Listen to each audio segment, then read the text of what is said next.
अस्सलाम वालेकुम। जो ये वीडियो है इसके अंदर हम कवर करेंगे सेक्शन 54 से लेकर सेक्शन 55 तक।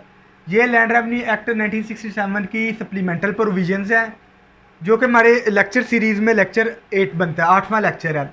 सबसे पहले हम देखते हैं सेक्शन 54 को। सेक्शन 54 ये कहता है कि कोई भी रिकॉर्ड ऑफ राइट है या पीरियोडिकल रिकॉर्ड है वो ग्रुप ऑफ स्टेट का भी बन सकता है। ग्रुप ऑफ स्टेट से मुराद एक महाल है कि बोर्ड ऑफ रेवेन्यू क्या करेगा, नोटिफिकेशन जारी करेगा और वो कह सकता है पटवारी को कि जनाब आपने या रेवेन्यू ऑफिसर को कि जो आपने रिकॉर्ड बनाना है, पीरियोडिकल रिकॉर्ड या रिकॉर्ड ऑफ राइट बनाना है, वो अलग-अलग महाल को छोड़ के अब एक या दो से ज़्यादा महाल का इकट्ठा भी बना सकते हैं। अगर हम सेक्शन 39 को देखें और ये सब सेक्शन 1 को देखें तो उसकी ये क्या है, एक्सेप्शन है। क्योंकि वहाँ सेक्शन 39 सब सेक्शन 1 में वो कहता है कि जो रिकॉर्ड ऑफ राइट है वो हर स्टेट का अलग-अलग होना चाहिए। लेकिन इधर आके वो नई बात ये कह देता है कि जनाब नहीं, अगर तो वो ज़रूरी समझता है बोर्ड ऑफ रेवेन्यू तो वो क्या कर सकता है, ग्रुप ऑफ स्टेट का एक ही वो कह सकता है कि रिकॉर्ड ऑफ राइट। और मिसाल के तौर पर रजिस्टर जमाबंदी है, हर महाल का अलग-अलग होता है। समझ लें एक महाल में, समझ लें फ़र्ज़ कर लें एक अगर गाँव आता है तो हर गाँव का अलग-अलग रजिस्टर मेंटेन होता है। अगर बोर्ड ऑफ रेवेन्यू चाहे तो दो या दो से ज़्यादा गाँव को कहता है एक ही रजिस्टर में मेंटेन कर दो। इसका फ़ायदा होता है कि उस पूरे इलाके पर एक ही पटवारी लगाया जाता है। अगला हमारे पास सेक्शन है 54A। इसके अंदर पावर दी गई है बोर्ड ऑफ रेवेन्यू को कि वो किसी बंदे को, मतलब लैंड ओनर को बुला सकता है, वो आके क्या दे, इन्फॉर्मेशन दे। इसके लिए बोर्ड ऑफ जो है रेवेन्यू BOR से मुराद बोर्ड ऑफ रेवेन्यू क्या जारी करेगा, कि नोटिफिकेशन जारी करेगा कि मुझे लैंड ओनर आकर फ़लाँ टाइम पर फ़लाँ अथॉरिटी को इन्फॉर्मेशन दे। किस हद तक, अपने एक्सटेंट तक, अपने कब्ज़े की, अपनी मलकियत की हद तक क्या दें, इन्फॉर्मेशन दे।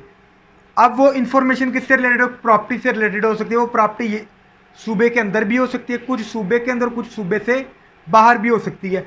अगर कोई बंदा वो इन्फॉर्मेशन नहीं देता जो बोर्ड ऑफ रेवेन्यू ने मांगी थी कि फलानी अथॉरिटी को जाके दो, तो या तो वो इन्फॉर्मेशन नहीं देता है, या तो वो झूठी इन्फॉर्मेशन देता है, या वो इन्फॉर्मेशन देने से मना करता है कि जब मैं नहीं इन्फॉर्मेशन देता, तो उसको 2 साल की कैद या जुर्माना या दोनों चीज़ें हो सकती हैं। और कोई भी अदालत इस केस को नहीं सुनेगी या इसकी कोग्निजेंस नहीं लेगी जब तक रेवेन्यू डिपार्टमेंट खुद ना एप्लीकेशन मूव करे राइटिंग के अंदर, या जिसे रेवेन्यू डिपार्टमेंट अथॉरिटी ना दे। नेक्स्ट जो हमारा सेक्शन है वो सेक्शन 55 है। इसके अंदर पावर्स को वो डील करता है कि बोर्ड ऑफ रेवेन्यू की पावर है कि वो रूल बना सकती है। इसमें हम देखेंगे वो किससे रिलेटेड रूल बना सकते हो, रूल कब बना सकता है बोर्ड ऑफ रेवेन्यू।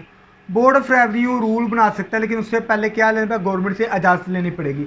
अच्छा, वो रूल किसके रिलेटेड बना सकता है, लैंग्वेज से, कि किस ज़बान में रिकॉर्ड ऑफ राइट को, मिसल जमाबंदी, खसरा गिरदावरी, इन तमाम चीज़ों का रजिस्टर है आपका, इंतकालात, उन तमाम चीज़ों को किस ज़ुबान में, रिकॉर्ड ऑफ राइट को, रजिस्टर्स को किस ज़ुबान में आपने लिखना है, मेंटेन करना है, उससे रिलेटेड रूल्स होंगे।